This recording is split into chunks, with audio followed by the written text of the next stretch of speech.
Alors que j'étais à l'hôpital, en train de me rétablir d'une chirurgie, mon patron m'a envoyé un SMS, « Les employés peu fiables comme toi ne méritent pas de place ici. Tu es licencié. Nous avons déjà vidé ton bureau. » J'étais allongé à côté du PDG de notre plus grand concurrent, qui venait lui aussi de subir une opération. Je lui ai montré le message, et j'ai négocié mon nouveau poste de direction. Mon patron est devenu hystérique quand. Les employés peu fiables comme toi. Tu ne mérites pas de place ici. Tu es licencié. Nous avons déjà vidé ton bureau. Les mots brillaient sur l'écran de mon téléphone, comme une enseigne au néon dans une ruelle sombre. J'ai cligné des yeux à 2 reprises, pensant que la morphine me jouait des tours. Mais non. Le message était bien réel. Howard Klein, mon patron depuis 8 ans, venait de mettre fin à ma carrière par un simple SMS, alors que j'étais allongé sur un lit d'hôpital, les points de suture encore frais après une opération d'urgence. Je m'appelle Greg Murphy. J'ai 47 ans, et, jusqu'à ce moment précis, j'étais directeur général principal chez Holstrom Analytics, un cabinet de conseil financier basé à Chicago. J'avais passé 18 ans de ma vie à bâtir ce portefeuille de clients. Des nuits tardives, des appels le week-end, des dîners de famille manqués, tout cela, pour que nos plus grands comptes restent satisfaits et rentables. Et voilà que, dans le calme stérile de la salle de réveil du Northwestern Memorial, on me jetait de côté, comme le journal de la veille. Pendant une seconde, je n'ai pas pu respirer, non pas à cause de l'opération, mais par la pure audace de la chose. J'étais là, en convalescence après une appendicectomie qui m'avait pris par surprise, lors de ce qui aurait dû être un mardi de routine. Et Howard choisissait ce moment précis, pour me lâcher. Ma femme, Laura, était en bas pour prendre un café, morte d'inquiétude pour les factures médicales, qui s'ajoutaient aux frais de scolarité de Kyle à Northwestern. Et c'est là qu'Howard décidait de jouer les bourreaux. J'étais sur le point de retourner le téléphone, face contre terre, quand j'ai entendu un faible rire étouffé, venant du lit d'à côté. L'homme qui s'y trouvait avait été amené environ 1 heure plus tôt, l'air pâle mais alerte, le bras gauche relié à une perfusion. Il a tourné la tête vers moi. Mauvaise nouvelle? Sa voix était éraillée, mais on y décelait, sous la surface, une grande vivacité. Je me suis tourné pour le regarder, dans la pénombre de la chambre d'hôpital. Plus âgé que moi, la cinquantaine passée, les tempes grisonnantes, avec un visage qui paraissait à la fois fatigué et calculateur. J'avais remarqué ces documents d'admission un peu plus tôt, lorsque l'infirmière les avait laissés un instant au pied de son lit. Alexander Porter.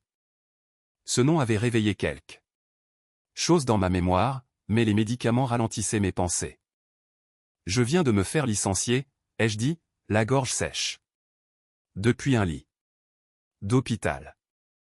Il a haussé un sourcil. Puis, il a laissé échapper un bref rire, qui n'atteignait pas ses yeux. Il faut une cruauté bien particulière pour faire ça. J'ai incliné le téléphone vers lui, pour qu'il puisse voir le message. Ses yeux l'ont parcouru une fois, puis 2, et ses lèvres se sont étirées en une moue, oscillant entre la sympathie et la reconnaissance. Eh bien, dit-il lentement, je pensais que ce séjour ne pouvait pas être plus intéressant. Sa façon de parler, mesurée, pleine d'assurance, a soudain ravivé mes souvenirs.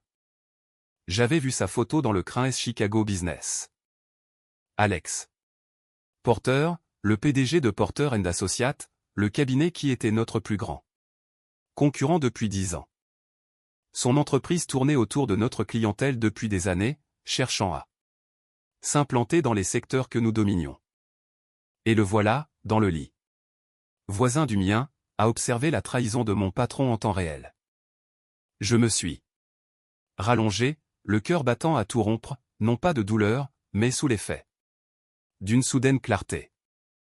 Howard avait toujours été paranoïaque à l'idée que Porter débauche nos talents. Il nous rappelait constamment que la loyauté était non Négociable.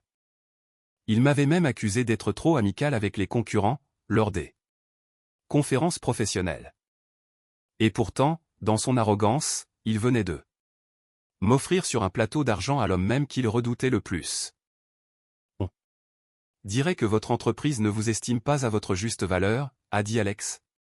Ses yeux ancrés dans les miens. Mais je suppose que vos clients pourraient voir les choses différemment. Ces paroles m'ont fait frissonner. Il avait raison. Au cours des 18 dernières années, je décidais de tisser des liens solides avec certains des clients d'affaires les plus exigeants du Midwest. Des relations fondées sur la confiance, sur des appels en pleine nuit en cas de crise, et sur d'innombrables petits sacrifices. Howard pensait pouvoir simplement m'effacer de ses comptes. Mais il ne comprenait pas la différence, fondamentale, entre un contrat et la loyauté. Laissez-moi revenir en arrière, pour vous raconter comment j'en suis arrivé là. 3 semaines plus tôt, j'étais assis dans le bureau d'angle de Howard, à examiner les rapports financiers de Branson Industries, l'un de nos clients piliers. Les chiffres n'étaient pas brillants. Greg, il nous faut des projections pour le 4e trimestre qui affichent 8% de croissance, a dit Howard, sans lever les yeux de son ordinateur portable. J'ai étudié les données à nouveau. Howard, la performance réelle est de 3%. Peut-être 4% si nous nous montrons généreux dans l'interprétation. Débrouille-toi pour que ça passe. Je ne peux pas inventer des chiffres. La directrice financière de Branson n'est pas stupide, elle repérera la manipulation immédiatement. Howard a fini par me regarder, le visage rouge de colère. Alors, tu n'as pas l'étoffe d'un dirigeant. Le conseil d'administration attend des résultats, pas des excuses. Il ne s'agit pas d'excuses. C'est une question de responsabilité fiduciaire. Il s'agit de garder les clients satisfaits, et de maintenir les revenus. Je me suis levé. Je ne falsifierai pas de données, Howard. Trouve une autre solution. La réunion s'est mal terminée. Le visage de Howard était passé du rouge au blanc, et je voyais sa mâchoire se contracter, comme s'il mâchait du verre. En dépit de cela, je pensais que l'histoire s'arrêterait là. Nous avions déjà eu des désaccords par le passé. Je me trompais. 2 semaines plus tard, on m'emmenait au bloc opératoire pour une appendicectomie d'urgence. Et Howard y a vu son opportunité. Pas de témoin, pas de département des ressources humaines, juste un SMS conçu pour m'humilier, au moment où j'étais le plus vulnérable. À présent, allongé sur ce lit d'hôpital à côté de mon plus grand concurrent, j'ai réalisé quelque chose. Howard ne s'était pas contenté de me licencier, il m'avait libéré. Dites-moi. Greg, a dit Alex, sachant mystérieusement mon nom alors que je ne m'étais pas présenté. Combien de comptes majeurs gériez-vous personnellement chez Holstrom? La question m'a pris de court. C'était exactement le genre d'information que Howard m'aurait tué pour avoir partagé, mais d'un autre côté, Howard avait déjà tenté de tuer ma carrière. Directement, 12 comptes majeurs.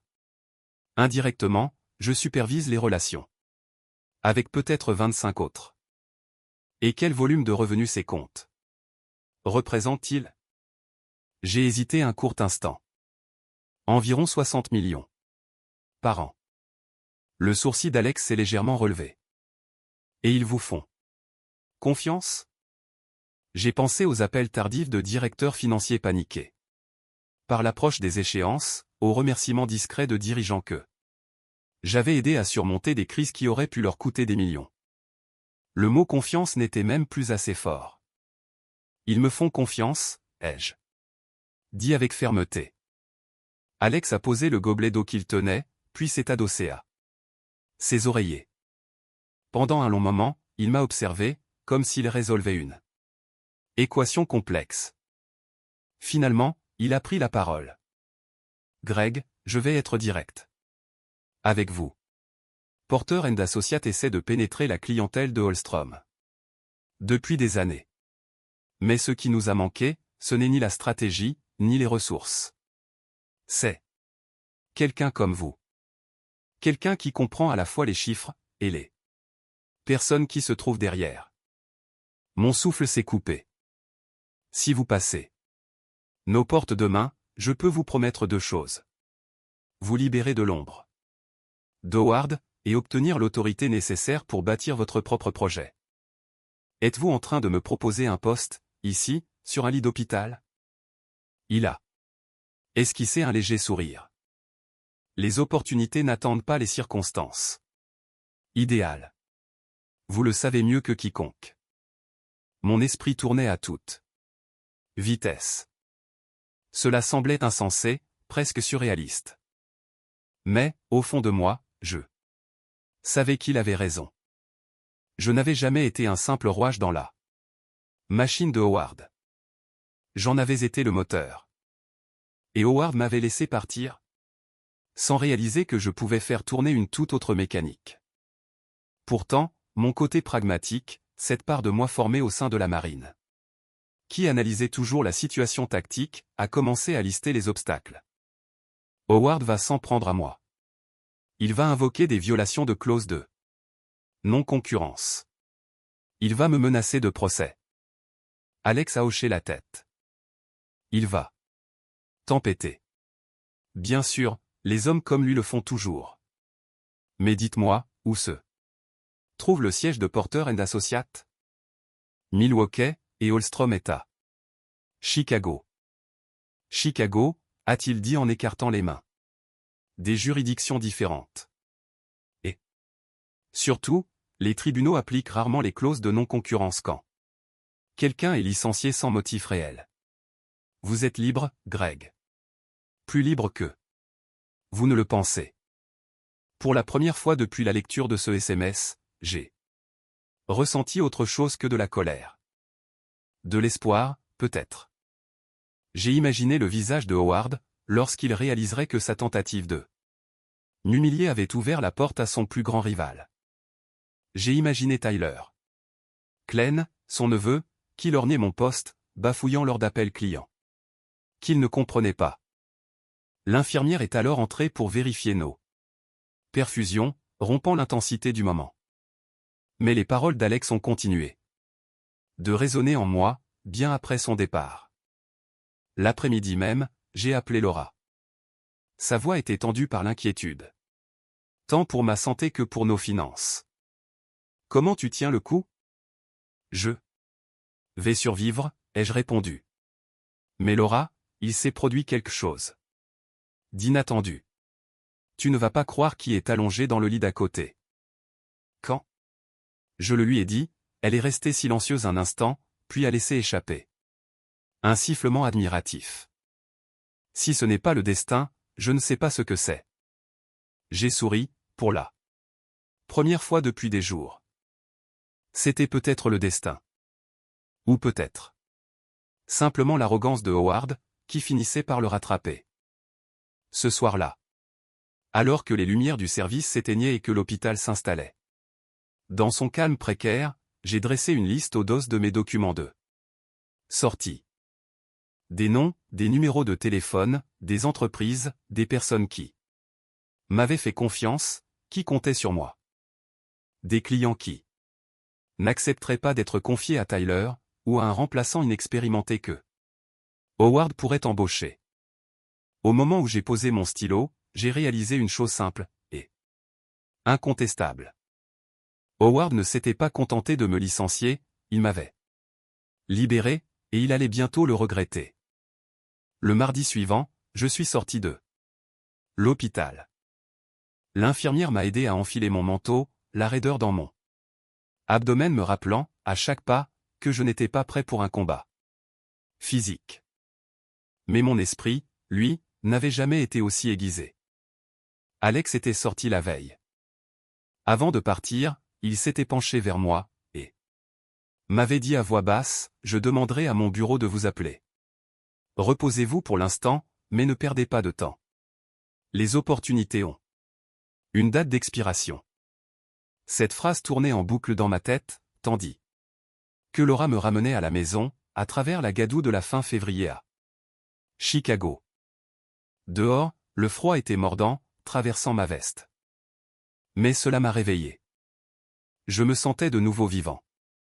Non pas comme quelqu'un de rejeté, mais comme quelqu'un sur le point d'entreprendre une démarche dangereuse et nécessaire. À la maison, j'ai trouvé une petite enveloppe scotchée sur notre porte d'entrée. À l'intérieur, il y avait un mot écrit à la main, d'une écriture soignée. Greg, je pensais ce que j'ai dit. Appelle ce numéro quand tu seras prêt. En dessous, se trouvait une carte de visite, gaufrée du logo de Porter & Associates. Je me suis assis à la table de la cuisine, la carte entre les doigts, pendant que Laura faisait réchauffer de la soupe au micro-ondes. Une partie de moi hésitait. Rejoindre un concurrent direct pouvait couper les ponts. À jamais. Howard me qualifierait de déloyal. Des rumeurs circuleraient dans le milieu. Mais j'ai alors repensé à son SMS, à sa froide et absolue brutalité. Il avait déjà brûlé les ponts. Je ne lui devais rien. Ce soir-là, après que Laura et les enfants se furent couchés, j'ai composé le numéro. Une voix de femme, calme, a répondu. Porter & Associates. Ici Patricia. J'ai éclairci ma voix. Bonjour, ici Greg Murphy. Alex Porter m'a demandé de l'appeler. Il y a eu un silence. Puis, son ton est devenu plus chaleureux. Bien sûr. Monsieur Murphy. Monsieur Porter vous attend. Pouvez-vous venir jeudi? Jeudi? 3 jours à peine après ma sortie de l'hôpital, mon corps était encore faible, mais ma fierté m'interdisait de repousser l'échéance. Oui. Ai-je dit. Je serai là. Le jeudi matin, j'ai pris le train pour Milwaukee, et je suis entré dans les bureaux de Porter & Associates en plein centre-ville. Le hall d'entrée n'était que verre et acier poli. Tout y respirait une assurance. Tranquille. Patricia m'a accueilli à la réception, avec un sourire. Professionnel, mais sincère. Monsieur Porter vous attend. Alex était assis dans une salle de réunion, offrant une vue plongeante sur le lac Michigan. Il s'est levé à mon entrée, me tendant la main comme si nous nous rencontrions pour un dîner d'affaires, et non après avoir partagé l'épreuve de la jaquette d'hôpital. Greg, a dit Alex chaleureusement. Je suis ravi que vous soyez venu. Je me suis installé dans le fauteuil en face de lui, le cœur battant à toute allure. Malgré mes efforts pour rester calme. Je ne veux pas vous faire perdre votre temps, ai-je dit. Soyons clairs. Je ne suis pas venu pour médire sur Holstrom. Je suis ici parce que je connais mes clients. Ils me font confiance. Et si Howard pense pouvoir les confier à Tyler ou à quelqu'un d'autre, il va tomber de haut. Alex m'a observé pendant un long moment, puis a hoché la tête en signe d'approbation. Bien. C'est exactement ce que je voulais entendre. Il a fait glisser un dossier sur la table. À l'intérieur se trouvaient des projets de contrat, des chiffres de rémunération, des options d'achat d'actions. C'était bien plus généreux que tout ce que Howard m'avait jamais offert. Mais ce qui m'a noué la gorge, ce n'était pas le salaire. C'était le titre, vice-président exécutif, stratégie client. C'est plus que ce que j'espérais, ai-je réussi à dire. Vous avez été sous-estimé pendant trop longtemps, a simplement répondu Alex. Je ne commets pas cette erreur. J'ai signé l'après-midi même. Ma main tremblait légèrement au moment d'écrire. Mon nom, non pas de peur, mais sous le poids de la portée de cet acte. La semaine suivante, j'ai passé mes premiers appels. Avec précaution. Discrètement, j'ai contacté les 3 clients en qui j'avais le plus confiance. Je n'ai pas cherché à leur vendre quoi que ce soit. Je leur ai simplement dit la vérité, que Howard m'avait licencié, que j'étais désormais chez Porter & Associates, et que je serais toujours là pour eux s'ils avaient besoin de moi. À ma grande surprise, aucun d'eux n'a hésité. Si vous êtes chez Porter, nous voulons être chez Porter, a déclaré Janet Bronson, de Branson Industries. Tyler nous a appelé la semaine dernière pour tenter de reprendre notre compte. Nous avons écourté l'appel. Ce gamin ne connaissait même pas le calendrier de nos projets. Un autre client, Tom Bradley de Midwest Manufacturing, s'est montré encore plus direct. Howard a perdu la tête s'il s'imagine que nous travaillerons avec quelqu'un d'autre que vous. Dites à Porter de nous envoyer une proposition de transition. À la fin de la semaine, 4 entreprises avaient officiellement demandé à entamer des discussions contractuelles avec Porter & Associates. Rien n'était encore signé, mais l'élan était donné. Howard avait dû sentir que quelque chose se tramait. Le vendredi après-midi, mon téléphone a vibré, affichant un numéro que je n'avais pas vu depuis des jours. Contre toute prudence, j'ai décroché. Greg, sa voix était sèche, précipitée. J'ai entendu dire que tu passais des coups de fil. Est-ce que c'est vrai? J'ai laissé le silence s'étirer, juste assez longtemps pour le mettre mal à l'aise. Howard, tu m'as licencié. Tu m'as dit que je n'étais pas fiable. Qu'est-ce que tu pensais que j'allais faire? Disparaître? Tu mets en péril tout ce que nous avons construit. Non, Howard, ai-je dit d'un ton calme. Tu l'as mis en péril au moment où tu as licencié la personne en qui tes clients avaient le plus confiance. Je leur donne simplement des options. Sa respiration est devenue courte, presque paniquée. C'est une erreur, Greg. Tu vas le regretter. J'ai raccroché sans répondre. Pour la première fois depuis des années, ces menaces ne m'effrayaient plus. Ce week-end-là, j'ai eu avec mon fils, Kyle, une conversation que je n'oublierai jamais. Il était revenu de Northwestern pour le week-end, et je voyais bien que quelque chose le tracassait. Papa, m'a-t-il dit en me rejoignant dans le garage, où je faisais semblant de ranger des outils. Les jeunes à l'université me demandent. Pourquoi tu t'es fait virer? Qu'est-ce que je dois leur dire? J'ai posé la clé à molette que je tenais, et j'ai regardé mon fils bien en face. Il avait 18 ans, et il essayait de comprendre comment avancer dans un monde où son père avait, apparemment, échoué. Kyle, parfois, faire ce qui est juste semble être une erreur vue de l'extérieur. Je n'ai pas voulu falsifier des données pour Howard, et c'est pour cela qu'il m'a renvoyé. Mais comment savoir si tu as fait le bon choix? Regarde ce qui arrive aux clients que j'essayais de protéger. Tu verras. Bien. Il a hoché la tête lentement, et j'ai vu qu'il réfléchissait. C'est à ce moment-là que j'ai su que, peu importe l'issue avec Porter & Associates, j'avais pris la bonne décision. Le temps que je m'installe pleinement chez Porter & Associates, 3 clients majeurs avaient déjà franchi le pas. Chaque transition s'est déroulée de la même manière, polie, professionnelle, mais ferme. Ce n'étaient pas des trahisons. C'étaient des décisions commerciales, prises par des personnes qui valorisaient les relations humaines bien plus que la politique d'entreprise. La première lettre officielle de résiliation est venue de Branson Industries. Leur équipe juridique invoquait la clause de l'homme clé de leur contrat, et en avait envoyé une copie à Porter & Associates. Ce n'était pas émotionnel. Cela se lisait comme un bulletin météo, juste des faits.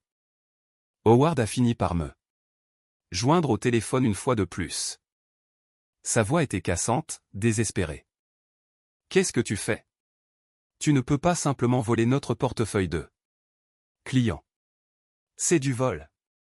Tu m'as licencié, Howard. Les clients font leur propre choix. Tu crois que tu peux courir chez Porter et détruire tout ce que nous avons construit? Je vais t'enterrer au tribunal. Alors appelle ton avocat, ai-je dit. Calmement. Mais il te dira exactement la même chose que le mien. Les relations ne sont pas une propriété privée. Tu ne t'en sortiras pas, Greg. Les gens se souviennent de la déloyauté. Alors ils se souviendront de la tienne. Aussi. J'ai raccroché avant qu'il ne puisse répondre. Mes mains tremblaient, mais pas de peur. Son pouvoir sur moi s'était complètement volatilisé. C'est alors que j'ai reçu un appel auquel je ne m'attendais pas. Dana Sullivan, chef de projet principal chez Holstrom, m'a appelé sur mon portable personnel. Sa voix était basse, pressante. Greg, je ne devrais pas faire ça, mais tu dois le savoir. Howard nous a ordonné de transférer tes anciens emails clients à Tyler. Il réédite des contrats en supprimant ton nom, et il impose des modifications de facturation non autorisées, pour gonfler artificiellement les chiffres de revenus. J'ai eu un nœud à l'estomac. Dana, c'est de la fraude. Je sais. J'ai tout documenté. Je ne le protégerai pas, surtout pas après ce qu'il t'a fait. Je lui ai conseillé de faire attention, mais, intérieurement, j'ai senti une certitude s'ancrer en moi. Ce n'était plus seulement de l'incompétence. Ce n'était que du désespoir. 2 semaines plus tard, Alex m'a convoqué dans son bureau, pour une nouvelle que j'aurais dû voir venir. Howard Klein a fait irruption dans notre hall ce matin, exigeant de te voir, a-t-il dit avec un sourire amusé. La sécurité a dû l'escorter dehors. Il hurlait des choses disant que tu étais fini. J'ai regardé la rue en contrebas, depuis la fenêtre d'Alex. La ville semblait identique, mais je savais que sous la surface, tout avait basculé. Il perd pied, ai-je dit. Complètement, et les choses vont encore s'aggraver pour lui. Alex avait raison. La nouvelle s'est répandue rapidement dans notre milieu, après la crise publique de Howard. Des collègues ont commencé à me contacter, me demandant ce qui s'était réellement passé. Je m'en suis tenu au fait. J'avais été licencié sans motif. Et j'étais désormais chez Porter & Associates. Rien de plus, rien de moins. À la fin du mois, Branson Industries avait finalisé sa transition vers Porter. Le conseil d'administration de Midwest Manufacturing avait approuvé notre proposition, et 2 entreprises plus petites se préparaient à faire le saut. Les messages vocaux de Howard devenaient de plus en plus étranges, suppliants. 1 minute, menaçant la suivante. J'ai arrêté de les écouter. Puis Dana a rappelé, pour m'annoncer la nouvelle que j'attendais, conseil d'administration extraordinaire hier. L'équipe d'audit a signalé ces modifications de facturation non autorisées. Ils demandent comment nous avons pu perdre 5 comptes majeurs en 2 mois. J'ai regardé le lac Michigan depuis mon nouveau bureau. L'eau était grise. Agitée, mais étrangement paisible. Il s'est fait ça tout seul, ai-je dit. Je sais, Greg. Sois prêt. Il va tenter un coup désespéré. Mais le désespoir de Howard avait déjà dépassé le stade de la stratégie. 2 jours plus tard, j'ai appris qu'il avait été démis de ses fonctions de PDG. Le conseil d'administration invoquait une perte de confiance dans sa direction, ainsi qu'un manquement à son devoir de protection des relations clients. Tyler avait démissionné le jour même, laissant derrière lui une série de mails confus, auxquels personne ne prit la peine de répondre. Ce soir-là, Laura nous a versé 2 verres de vin dans la cuisine. Elle a levé son verre. L'air pensif. Tu n'as pas l'air heureux, dit-elle. J'ai fait tourner lentement le vin, observant la lumière se refléter dans le verre. Je ne sais pas si l'heureux est le mot juste. Soulagé, peut-être. Howard a cherché ce qui lui arrive, mais on a toujours l'impression d'assister à l'effondrement d'un immeuble. Tu l'as battu, pourtant, m'a rappelé Laura. Il t'a licencié au pire moment de ta vie, et regarde où tu en es aujourd'hui. J'ai hoché la tête, mais la vérité était plus complexe.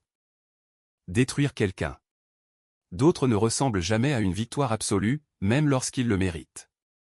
Quelques mois plus tard, alors que je me rendais à nos bureaux de Chicago, oui. Porter & Associates y avait ouvert une succursale, que je dirigeais, j'ai croisé Kyle, qui sortait d'un café près de Northwestern. « Papa !» s'est-il écrié en trottant vers moi, un grand sourire aux lèvres. « Devine quoi ? » ?»« Quoi donc ? » ?»« Tom Bradley est venu parler à notre cours. D'éthique des affaires. Il a passé la moitié du temps à parler de toi, de la façon dont tu as refusé de falsifier les données, et de l'immense respect que tous ses amis du milieu ont pour toi. J'ai senti un poids s'alléger dans ma poitrine, un poids dont je n'avais même pas conscience. Il a dit, vous êtes la preuve que faire ce qui est juste finit toujours par payer, même si cela vous coûte à court terme. Nous sommes restés là, sur le trottoir, mon fils me regardant avec une expression que je n'avais pas vue dans ses yeux depuis des mois, du respect. Non seulement pour son père, mais pour les choix que j'avais faits. Plus tard cette semaine-là, j'assistais au match de softball de Brooke. Lorsqu'elle s'est fait éliminer au bâton en fin de 7e manche, alors qu'il y avait des coureurs sur les bases. Je voyais toute sa frustration tandis qu'elle regagnait l'abri des joueuses, la tête basse. Après le match, je l'ai trouvée assise seule dans les gradins. Un coup dur, ai-je dit en m'asseyant à ses côtés. J'ai déçu tout le monde. Est-ce que tu as tenté ta chance sur de bonnes balles? Oui. Est-ce que tu as fait de ton mieux? Oui. Alors tu n'as déçu personne. Parfois, on fait tout ce qu'il faut, et on n'obtient pas le résultat espéré. Ce n'est pas un échec. C'est juste la vie. Elle a levé les yeux vers moi. C'est ce qui s'est passé avec ton travail? D'une certaine manière. J'ai fait ce que je pensais être juste, même en sachant que cela pouvait me coûter cher. Parfois, c'est la seule chose que l'on contrôle. Est-ce que tu le regrettes? J'ai pensé à notre nouvelle maison. Plus petite, mais entièrement payée. Au respect constant de Kyle, et au fait de pouvoir me regarder dans le miroir. Chaque matin. Pas une seule seconde. 6 mois après ce SMS reçu à l'hôpital. Je dirigeais le bureau de Chicago de Porter & Associates. Nous avions grandi. Bien plus vite que prévu, grâce à l'arrivée massive des anciens clients de Holstrom. Alex avait tenu sa promesse. Il m'avait donné de l'autonomie, du respect, et l'espace nécessaire pour construire quelque chose de solide. Pour la première fois de ma carrière, je n'avais pas à me battre pour me faire entendre. Je faisais simplement mon travail, et les résultats parlaient bien. Plus fort que n'importe quelle intrigue de conseil d'administration. Un soir, alors que je travaillais tard, Patricia a frappé à la porte de mon bureau. « Greg, il y a un appel pour vous. » Un certain Howard Klein. Je l'ai fixé un instant, puis j'ai hoché la tête. « Passe-le-moi. » Greg. Sa voix était méconnaissable. Enroué, dépouillé de toute autorité. Ils m'ont détruit. Tu m'as détruit. Je n'ai rien dit. Tu aurais pu passer ton chemin, a-t-il poursuivi, le ton oscillant entre colère et désespoir. Mais il a fallu que tu m'humilies, après tout ce que je t'avais donné. J'ai fini par lui répondre, d'une voix calme mais ferme, tu ne m'as rien donné, Howard. J'ai tout mérité par moi-même. Et toi, tu as essayé de me le retirer par un SMS. Alors que j'étais allongé sur un lit d'hôpital. Ce n'est pas ça, dirigé. C'est de la lâcheté. La ligne est restée silencieuse, à l'exception de sa respiration irrégulière. Puis, il a murmuré. Presque pour lui-même, tu as peut-être raison. Il a raccroché. Ce fut la dernière fois que j'entendis sa voix. Quand je repense à ce lit d'hôpital, à ce SMS qui avait semblé dérober le sol sous mes pas, je réalise aujourd'hui que ce n'était la fin de rien. C'était le début de tout. Howard pensait me jeter au rebut.